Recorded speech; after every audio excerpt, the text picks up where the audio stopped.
Good morning and welcome back to the Broadcast Retirement Network. I'm Jeff Snyder and this is BRN Weekly for Saturday, January 16th, 2021. And our top story today, can Japan raise its teleworking game? Joining me now to discuss this and more is Dr. Kenji Chida. He's an independent researcher based in Okayama, Japan. Kenji, great to see you again. Thanks for joining us this morning. Thanks for having me again, Jeff. It's good to be here. Yeah, Happy New Year to you. Great to see you. So in the second wave of the COVID virus, it's currently, I don't know if it's a second wave, third wave, fourth wave, whatever. It's affecting many different countries around the world. Let's focus on Japan first. Let's talk about the reaction, how people are doing, how small business is doing. Okay. Well, as far as Okayama in particular, I think small businesses have been greatly affected. They're not doing so well. Many of them have been somewhat reliant or making use of the government aid that's been given out.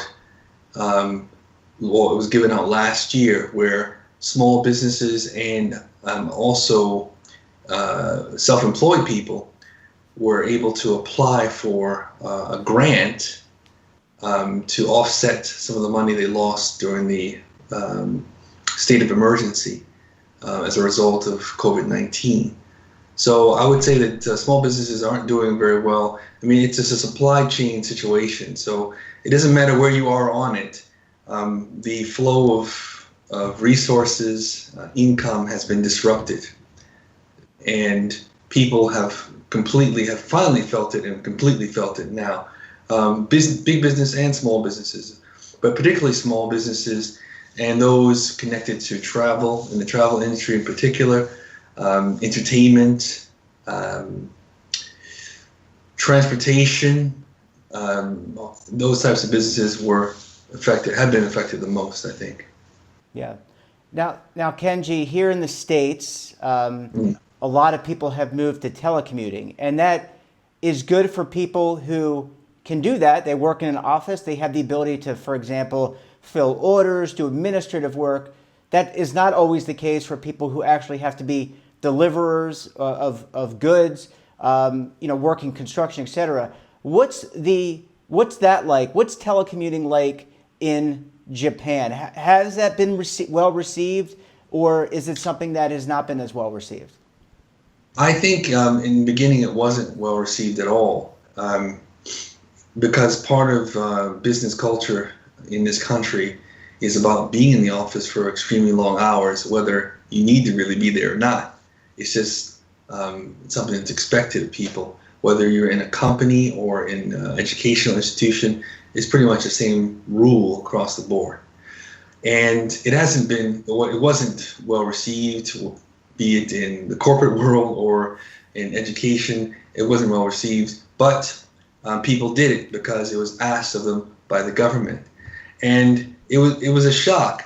I don't think it's something people expected to go on forever or last as long as it has lasted, or continue the way it's going to continue. And I mean, I'll give you this a simple illustration. It was really difficult to even get the equipment you needed to do it. For example, you couldn't, even if you had your own computer or own home internet connection or Wi-Fi, you couldn't get a microphone.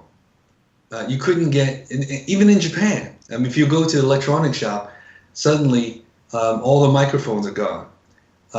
And the reason is not that there are no microphones or headsets in Japan, it's that the demand for them is quite low. I mean, it's for people who use their computers for recreation, to surf the net or whatever, or maybe gamers. But the large swath of the population just doesn't need it, so the demand is not there. Suddenly the demand was there. If you went to the electronics shop, you couldn't find a headset. So the hardware wasn't even there. It's gotten better now, but a lot of companies have not really adjusted to it very well. I think the one segment of the society that has adjusted pretty well, I think, are educational institutions. By having classes online, they've adjusted. But the concept of people being productive at home as workers for industrial or commercial industries, I think that's still in development. But it's being done. But people are still going to the office. People are still commuting. The traffic is intense still on the highways and bypasses. So it's not really, especially in Okayama, because I know in other prefectures, especially up north in the Kanto area, they have the state of emergency where you pretty much have to telework. And also recently in the Kansai area around Osaka, they have state of emergency now declared. So they have to telework. In places like here in we call the Chugoku area, Okayama, it's still not in a state of emergency situation. So people are still going to their offices. Now, these are people who have work to go to. Many people have been, like I said before about the transportation industry, the travel industry, people have been laid off, furloughed. So those people have either they're unemployed or they found other physicians doing some other type of work. So it's been a hard sell, and it still is a hard sell because partly just that the culture of telework is not here. Yeah. And look, I mean, that's the same thing. I think we're all over here in the States. We are over Zoom calls. We are over Skyping with one another. That sense of connection. You don't get that sense of connection. Kenji, let me ask you about here in the States. I think we talked about this when you were last on at the beginning of the COVID pandemic. We passed some legislation here, not me, but the Congress and the president signed into law the CARES Act, and that had some stipulations that allowed people to tap into their retirement funds if they needed it. We have over 10 million Americans that are currently unemployed that are looking for a job. Did the government of Japan do anything similar so that you could have access? I know that when we talk to you, there's a national pension system. It's really well designed. Right. But is there any way to tap into that today? You can't tap into your pension. That's impossible as far as I know. But what you can do is given the special circumstances, you can get quite a substantial grant or assistance from the government for your private enterprise or your self-employment situation for 2020. So it can be, so people who are eligible for that are people who lost 50% of their income. And it can be millions of yen, or you can say tens of thousands of dollars. It could really make up for lost earnings. So, and people are taking that up. I mean, they're availing themselves of that. I know people who have, people who are in the trades are doing it. That's pretty much the extent of what there is available. Although there was, and we talked about it before, there was a stimulus type of package that was handed out last year as well, which I thought was substantial for Japan, $1,000 per resident of Japan, citizen or not. But there will not be another one of those. However, as a small business or even medium-sized business or a self-employed person, you can get aid, which is just as good as trying to dip into a pension, which you cannot do in Japan. Right. And then I guess last question here, Kenji. We've got the vaccine that, from several pharmaceutical companies, I believe, here in the States. It's being distributed, I think, around the world. There's been some hesitancy among some Americans of taking the vaccine, although that has begun to creep up, I think, as people become more comfortable. Maybe they know friends, see doctors, etc., other people. What about in Japan? Is that something that people are doing? Do you have access to the vaccine? I mean, not you in particular, but do people in risk groups have access to the vaccine? Well, yeah, the vaccine is not here yet. the government has announced that it will arrive in February sometime. I think they said at the end of February. Now, who will have access to it first? Who will be prioritized? That hasn't been, I think, clearly stated. And I mean, to answer your question about people's hesitancy, I have some questions about whether people will actually take it, because actually, Japan or Japanese people have somewhat of a history of being reluctant to take vaccines. I mean, if you even look at the flu vaccine that was released, I guess a decade ago now, but there were the side effects that were associated with that scared people away. Although there's a large percentage of people who take the flu vaccine every year, a lot of people don't take it or have never taken it and would never take it. I'm one of them. I've never taken it. I won't take it. And I think the same thing could be said for the COVID-19 vaccine. I think people will be hesitant to take it. And I think one of the reasons is because I don't think there's a clear end game about what is expected to be the result of taking the vaccine. Is it? I mean, if it's to protect people from getting COVID-19, and people can understand that, but is the vaccine expected to make it so the economy can resume the way it was, or rebound, or things can go back to normal, travel can go back to, what is expected to happen as a result of the vaccine being administered in the country? And there's no real I guess, kind of reasoning that's been put out to the people about why they should take it, other than to say, all right, to survive the pandemic, to survive COVID-19, which people, of course, want to do. But there's just a reluctance to get involved with something that could have potentially dangerous side effects, which, of course, people in Japan are very leery of. Yeah. Well, certainly I can understand that. Well, Kenji, we're going to have to leave it there. Really appreciate you coming on the program, sharing your perspective, and giving us your analysis. And we look forward to having you back on the program again very soon. Thanks. And yeah, thanks for having me. Thanks, Kenji. Great to see you. Thanks for sharing your perspective.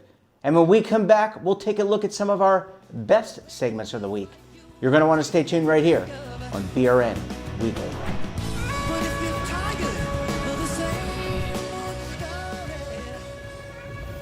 Imagine a new television network that will make you richer, healthier, and in control of your financial future.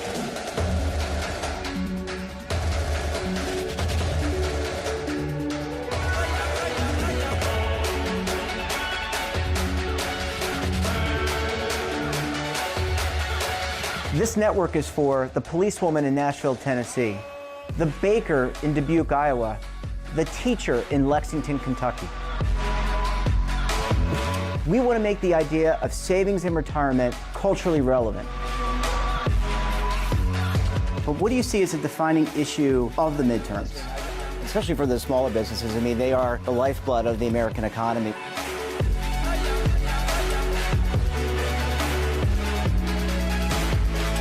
Featuring exclusive interviews, current affairs, and docuseries. 33 years old, you retired early. The philosophy is money only matters if it helps you live a life that you love. But you got to start thinking about retirement as soon as you get in. The Broadcast Retirement Network will drive very high engagement with premium partnerships. So this isn't retirement and savings for your parents or grandparents. This is for all Americans. And we're going to change the way you think about money.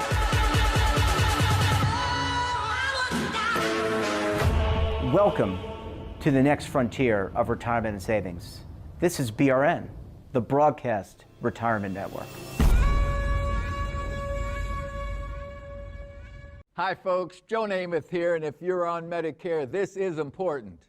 You're now entitled to eliminate co-pays and get dental care, dentures, eyeglasses, prescription coverage, in-home aids, unlimited transportation, and home-delivered meals, all at no additional cost. Plus, your zip code may have coverage with the Give Back benefit that adds money back to your Social Security check every month. Look, with the uncertainty of the virus and vaccines, you need to get everything you're entitled to. Here's the bottom line. Call to get significant benefits at no additional cost and see if your zip code has coverage with the Give Back benefit. Millions of people have trusted the Medicare Coverage Helpline. You can too. Call now. It's free. Call 1-800-924-3920. That's 1-800-924-3920. Welcome back. On Wednesday, I sat down with the Institute of Student Loan Advisors, Betsy Mayotte, to discuss why you should think twice before refinancing that student loan. Let's take a look. First I want to explain the difference between refinancing and consolidation, because I think there's some confusion there as well. Consolidation is when you take your individual loans and they get paid off and one great big new loan is created, and that's done on the federal student loan side. Now that's different from refinancing, because consolidation doesn't really give you a new interest rate. They do a weighted average of the interest rates of your underlying loans, and then they round up to the nearest eighth of a point. It's more of a way of getting all the loans under a single bill and maybe extending the term. The other reason that federal student loans might want to consolidate is sometimes that's the only way to get access to a particular program. For example, when we were talking about the older borrowers last month, Parent Plus loans can only get access to an income-driven plan if they do consolidate. Now, refinancing is when you're looking for completely new terms and hopefully you're getting a lower interest rate or a different interest rate. That's only seen on the private student loan side. Now, there are some, excuse me, federal student loan borrowers that say, oh, look, the interest rates are really good on the private loan side. Maybe I should refinance my federal loans under a private student loan to get this lower interest rate. In almost all cases, that's a terrible idea. The reason it's a terrible idea is doing so means losing access to all your federal protections and benefits, such as public service loan forgiveness, an income-driven plan. If things go south for you financially, you wouldn't be able to get the deferments or other lower payment options that you might be eligible for now under the federal program. Now, if you have private student loans, refinancing can be a great way to lower your interest rate. It's also a way to drop your cosigner. If you have a cosigner in your loan and you want to ameliorate them from their liability of that, then refinancing can be a way to do that. The problem is that a lot of the best deals in refinancing, they're only picking sort of the cream of the crop. Super high credit scores, really good debt to income ratios. They're even looking at what college you went to, whether you graduated, and what you're doing for a living. So it's important to do your research and make sure that you have several options that you're looking at if you're looking to refinance. Depends how you're going about it. There's some services out there that aggregate the different offers. And if you're using like a Credible, for example, if you're using one of those services, they tend not to do a hard pull initially, but when you actually go and fill out the application, they'll do a hard pull. And I forget your other question. I'm sorry. My question was about, no problem. My question was about fees. Are there fees associated with doing this? Usually there is not a fee for applying for a private loan refinance. There is usually not one. The Biden transition team announced on Saturday, I think, over the weekend, that one of the very first things that he's going to do is to extend the interest waiver and the payment waiver. And we are expecting this to be what we call a clean extension, meaning whatever rules apply right now is what's going to apply when he does the extension. Now, they didn't say how long the extension would be, and the chatter in the industry, the speculation is anywhere. I've heard April, I've heard September. My personal thought is June. I'm putting my money on June that's what it'll be extended to. First of all, take a look at the interest rates and the terms of the loans you have now. If I've run into people that have asked me about refinancing and their rates are already in the threes. You're probably not going to get much better than that. So is it worth refinancing at all at that point? And then the next is just do your homework. You want to compare the terms that are available for the different lenders. What are they looking for a minimum credit score? Like I said, there are aggregators out there on our website. So we don't promote one lender over another. But what we do, just to make it easier for people, is we list all the private loan lenders that we know of in alphabetical order on our site.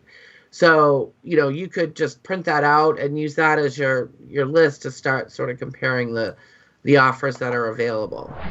And on Thursday, I sat down with Groom Law Group's Kevin Walsh to discuss new Department of Labor guidance around missing participants and beneficiaries.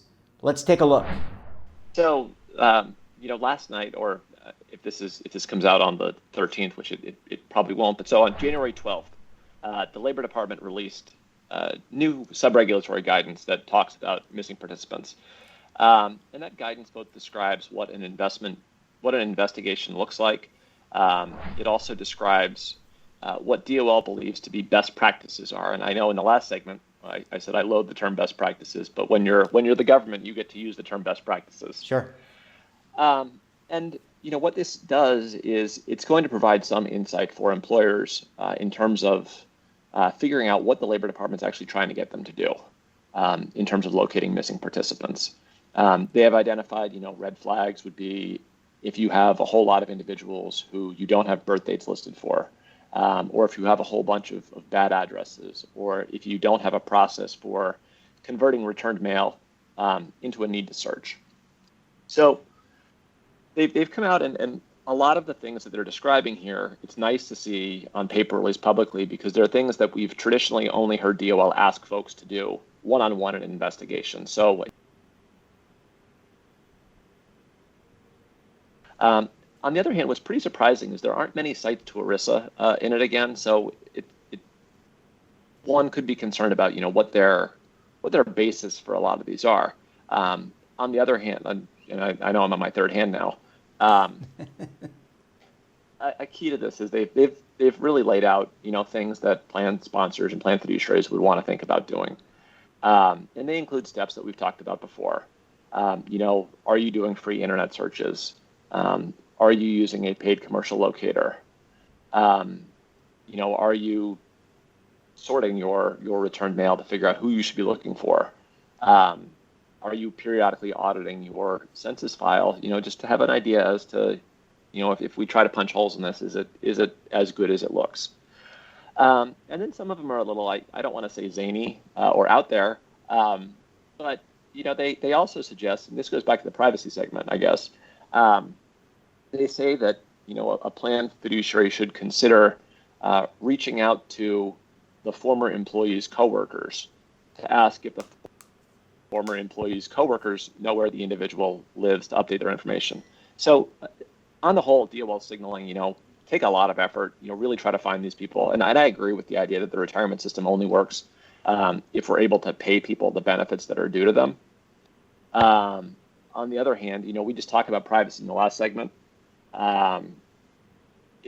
It seems a little off the wall to reach out to former employees' colleagues or former employees' former colleagues in the hope of tracking them down. I for a certain dollar amount, maybe that makes sense, but I might view that as a little invasive if people reach out to all my former colleagues. Well, and DOL drives home kind of one of the key points, which is that the easiest way to locate missing participants is to not let them go missing or not have them go missing in the first place. And employees and participants can really help with that by updating their addresses when they move, and by, if they've got online access to accounts, using that online access. So Jeff, you made a great point. And, employers can help, but participants themselves can be very helpful here because typically a participant knows where they live. That wraps up this episode of BRN Weekly. Have a topic of interest? Someone you think we should talk to? then drop us a line. And don't forget, for all the information in retirement markets, technology, personal finance, so much more, all in the same place, check out today's edition of The Morning Pulse.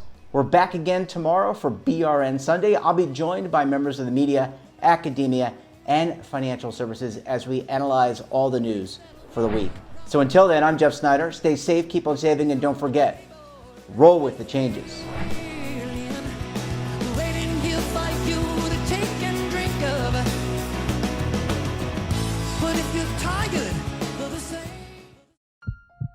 Are you being audited and do you owe the IRS $10,000 or more in back taxes? Is the IRS threatening to take more of your money? Don't fight the IRS alone. The Tax Doctor is here to help you negotiate your tax bill and reduce your stress. The IRS can freeze your assets and seize your bank accounts, but you can stop these IRS actions. The Tax Doctor will work with you using our years of experience to represent your case to help you get the best resolution under the IRS guidelines. Help is here to deal with the IRS to reduce your stress. We've handled thousands of cases, so we know what we're doing. If you owe $10,000 or more in back taxes, do not call the IRS alone. Call a Tax Doctor now for a tax emergency analysis. Call 800-224-6439.